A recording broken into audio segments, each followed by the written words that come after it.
बार जोरदार ताली बजाएं और यहाँ से जो कनेक्टिविटी है आदरणीय प्रचार्य महोदय बताएंगे जोरदार तालियों के साथ आगे प्रचार।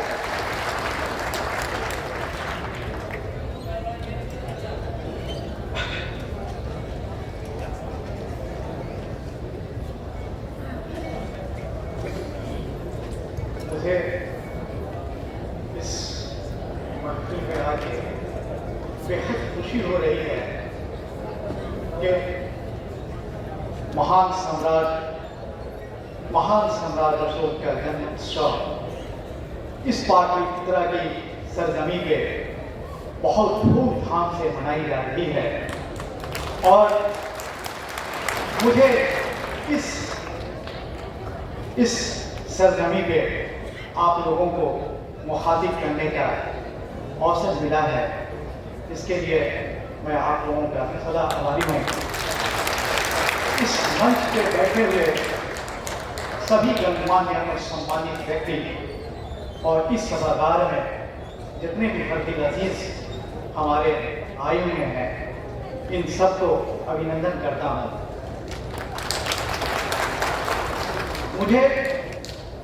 मुझे इस बात की मैं एक लॉ का प्रोफेसर हूँ और जब मैंने भारतीय संविधान के परिप्रेक्ष्य को, प्रारूप को, उसके उद्देश्य को, उसके ऑब्जेक्ट को देखा तो और दूसरे तरफ सम्राट अशोक के शासन पद्धति को, उनके एडमिनिस्ट्रेशन ऑफ जस्टिस को देखा तो ऐसा प्रतीत हो रहा था कि हमारे बाबा साहब डॉक्टर भीमराव अम्बेडकर का रोम रोम सम्राट अशोक से वो प्रज्वलित हो रहा था। तो सारे रिस्पेक्ट अगर आप लोग हकीकत में अगर किसी ने अपने भारतीय संविधान को पढ़ लिया और फिर हमारे सम्राट अशोक के शासन पद्धति को देखा तो उन्होंने सिर्फ प्रशासन नहीं किया बल्कि उन्होंने एडमिनिस्ट्रेशन ऑफ जस्टिस को स्थापित किया, न्याय की हुकूमत को स्थापित किया, न्याय की हुकूमत को उन्होंने स्थापित किया है, social, economical and political justice को उन्होंने स्थापित किया है। एक माने कि वर्ल्ड में, पूरी दुनिया में रहने वाले एक इंडिविजुअल को खाने के लिए रोटी, तन को ढकने के लिए कपड़े और सर को ढकने के लिए छत की बात कही है। आप उठा के देख लो सम्राट अशोक के इस कॉन्सेप्ट को, उनके बहुत ऐसे छुए अनछुए से पहलू हैं जिसको अगर हम लोग देखते हैं तो शायद ऐसा प्रतीत होता है कि जब कलिंगा का युद्ध और दूसरी तरफ एक महान सम्राट का धड़कता हुआ दिल, ये पूरी दुनिया को एक ऐसा मैसेज दिया, एक ऐसा संदेश दिया कि तुम खून खराबे से, आर्बिट्ररी एक्शन से, डिक्टेटरशिप से ऐसी हुकूमत कभी कायम नहीं कर सकते हो जो बहुत दिनों तक टिक सकती है। ये उन्होंने कहा कि अगर तुम्हें हुकूमत करना है तो लोगों के दिलों पे हुकूमत करनी है। अगर तुम्हें हुकूमत करना है तो एक इंडिविजुअल को social, economical and political justice को देना होगा और तभी वो हुकूमत एक लंबे समय तक चलेगी जो सदा के लिए अमर हो जाएगी। तो ये लोग कलिंगा का युद्ध एक नरसंहार से जानते हैं, ऐसा कभी नहीं है। ये तो वो मैसेज था पूरी दुनिया को जो जिसने सम्राट अशोक को विश्व विजेता बना दिया और पूरी दुनिया में उनकी साम्राज्य कायम हो। ये आज हम जिस धरती पे बैठ के आज महान सम्राट अशोक का जन्म उत्सव मना रहे हैं, कितना भाग्यशाली है हम लोग कि इस धरती में हम लोगों का भी जन्म हुआ है। ये इतिहास गवाह है इस पाटलिपुत्रा की सरजमी और ये बिहार की सरजमी की कि 6वीं शताब्दी ईस्वी में जब धर्म सुधार आंदोलन शुरू हुआ था तो ये वैशाली की सरजमी थी जहाँ से बौद्धिज्म और जैनिज्म का उत्कर्ष पूरी दुनिया को राह रास्त दिखाया। सिर्फ और सिर्फ बिहार को नहीं, सिर्फ और सिर्फ भारत को नहीं, पूरी दुनिया को राह रास्त दिखा दिया। और ठीक उसी पाटलिपुत्रा के सरजमी में हमारे महान अशोक सम्राट का जन्म हुआ और फिर इन्होंने एक ऐसी सल्तनत, ऐसी हुकूमत कायम की जो पूरी दुनिया पे छा गई और पूरी दुनिया में शांति और खुशहाली को स्थापित कर दी। आज का टॉपिक बहुत ही खूबसूरत टॉपिक है, एक कल्याणकारी राष्ट्र की स्थापना। उठा के देख लो हमारे संविधान का, कितना पवित्र ग्रंथ है, शायद किसी ने इसको समझा ही नहीं। किसी ने कहा था कि संविधान किसी भी नेशन का धड़कता हुआ दिल है। अगर संविधान डिस्ट्रॉयड हो गया, मानो वो नेशन डिस्ट्रॉयड हो गया। इसलिए संविधान की रक्षा करना हमारा परम कर्तव्य है। और इस संविधान का एक एक अंश एक मार्गदर्शक बन जाता है हमारे महान सम्राट अशोक का शासन पद्धति। एक एक चीजें उससे मिलती हैं। कितने मुतासिर के हमारे बाबा डॉक्टर भीमराव अम्बेडकर साहब, जिन्होंने उस संकल्प को अपनाया। और फिर अगर देखा जाए तो सम्राट अशोक कितना इफेक्टेड थे हमारे महात्मा गौतम बुद्ध से, जिन्होंने उनके सारे आदर्शों को अपनाया और उस आदर्श पे चल के पूरी दुनिया में एक ऐसा साम्राज्य कायम किया जो आज तक किसी सम्राट ने नहीं।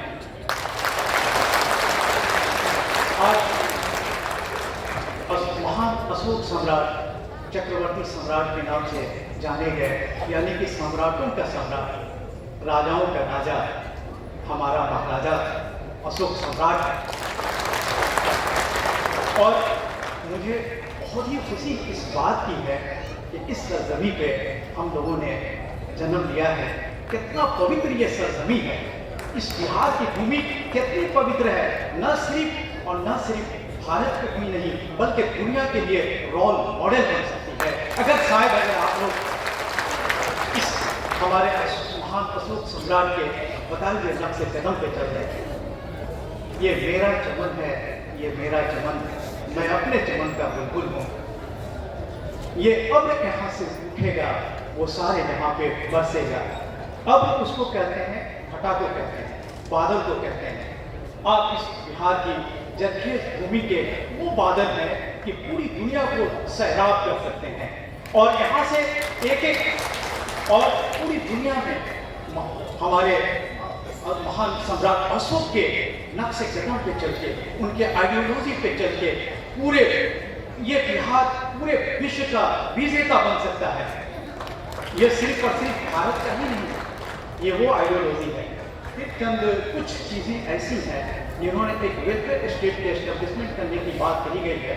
जब हम अपने भारतीय संविधान को जब आप गहन रूप से अध्ययन करेंगे तो हमारे कॉन्स्टिट्यूशन के आर्टिकल 36 से लेके 51 तक में जो एक कल्याणकारी राज्य की स्थापना का जो भी प्रोविजन लेट डाउन किया गया है, जो हमारे अम्बेडकर साहब ने इसको बड़ी ही खूबसूरत अंदाज में पेश किया है, ये टोटल प्रतिबिंब है महान सम्राट अशोक के शासन पद्धति का।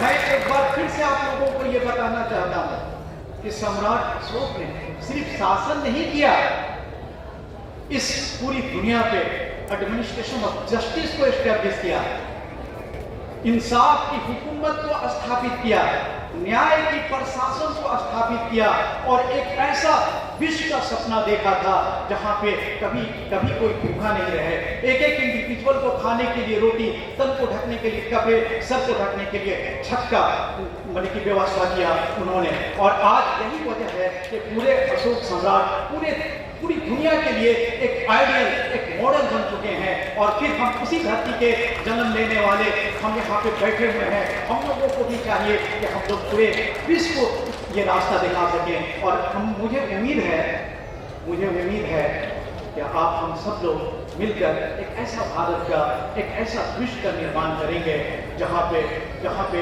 सिर्फ और सिर्फ शांति होगी, जहाँ पे सिर्फ और सिर्फ खुशहाली होगी और कुछ नहीं। इसके अलावा मुझे कुछ चीज़ें तो ऐसी थी जहाँ पे बहुत सारी चीज़ों को डिस्कशन करना था हम आप लोगों के सामने, लेकिन समय बहुत कम है। हम आप लोगों के सामने बहुत सारी चीज़ों को लेके आए थे कि इन सारी चीज़ों पे हम लोग डिस्कशन करेंगे, लेकिन समय की तो कमी का बहुत सारे लोग बैठे हुए हैं।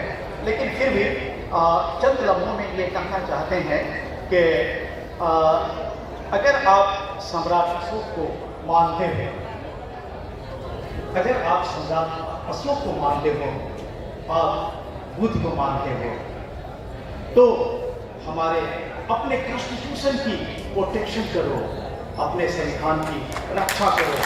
ये इसका रिफ्लेक्शन है, ये उसका आदर्श है। इसलिए कि मैंने पढ़ा था कि कॉन्स्टिट्यूशन की रक्षा करने के लिए एक जुडिशियल रिव्यू, न्यायिक विलोकन का स्थापना, एक कंसेप्ट को इंडियन कॉन्स्टिट्यूशन में डेवलप किया गया था, लिया गया था। इसका कंसेप्ट जस्टिस मार्शल ने, सुप्रीम कोर्ट के चीफ जस्टिस मार्शल ने मारवाड़ी वर्सेस मेडिसिन के केस में इम्प्लीमेंट किया था। और उस केस में कहा था कि संविधान किसी भी नेशन का धड़कता हुआ दिल है। अगर संविधान डिस्ट्रॉयड हो गया, मानो वो नेशन डिस्ट्रॉयड हो गया। तो अंदाजा लगा लीजिए कि आज के डेट में हम अपने संविधान की रक्षा हम कैसे करेंगे। संविधान की रक्षा करना हमें सम्राट अशोक के नक्शे कदम पे चलना है। संविधान की रक्षा करना हमें डॉक्टर भीमराव अंबेडकर साहब के नक्शे कदम पे चलना है। अगर संविधान की रक्षा करना हमें बुद्ध के रास्ते पे चलना है, और यही चल के पूरी दुनिया में और पूरे विश्व में शांति को स्थापित कर सकती है। अगर आप ऐसा करने से चूक गए तो याद रखिए हमें करीब है कि हमें सब कुछ डिस्ट्रॉय हो जाएगा, सब कुछ बर्बाद हो जाएगा। इसलिए मैं आप लोगों से इस मंच से मुखातिब होकर एक बात जरूर कहूँगा कि यहाँ पे कितने अच्छे लोग बैठे हुए हैं कि हम आप लोगों से एक ही रिक्वेस्ट है कि कॉन्स्टिट्यूशन को कोशिश करिए कि कॉन्स्टिट्यूशन को 10+2 तक मैट्रिकुलेशन तक एक कंपल्सरी पेपर के रूप में उसको इम्प्लीमेंट कर दिया जाए, ताकि एक लोगों के दिलों में हमारा संविधान बस जाए, जो कभी खत्म नहीं हो, कभी खत्म नहीं हो। मैंने देखा था, एक छोटी सी बात है, मैं करके ही अपनी बात को खत्म करूंगा कि मुस्लिम रिलीजन में इन्होंने प्रॉफिट की बात कही कि प्रॉफिट की बात उन्होंने कहा, तो कुरान, मुस्लिम रिलीजन के प्रवर्तक जो भी हैं वो कुरान को याद कर लेते हैं। पूरा एक 30 चैप्टर का मुस्तमिल एक कुरान को जुबानी रट्टा लगा जाते हैं, और उसको चाहे कोई दुनिया की ताकत नहीं के खत्म करना चाहे तो वो खत्म नहीं कर सकता है। उसके एक हर सही दुर्गई जेर और जबर को याद कर लेते हैं। क्या ऐसा नहीं हो सकता है कि हम अपने फैमिली में एक ऐसे बच्चे को जन्म दें जो पूरे कॉन्स्टिट्यूशन को वो रट जाए, याद कर ले, जो कि कभी कॉन्स्टिट्यूशन खत्म ही नहीं हो सके। और कॉन्स्टिट्यूशन को बरकरार रखना, हमारे नेशन को बरकरार रखना है। कॉन्स्टिट्यूशन को बरकरार रखिएगा तभी आप सम्राट अशोक के आदर्श को जिंदा रखिएगा। आप कॉन्स्टिट्यूशन को बरकरार रखिएगा तभी जाके गौतम बुद्ध के आदर्श को आप बरकरार रखिएगा, उसको फॉलो करिएगा। सिर्फ ये अशोक कुछ यहाँ से इस लेसन को लेके जाना है कि हमें करना क्या है।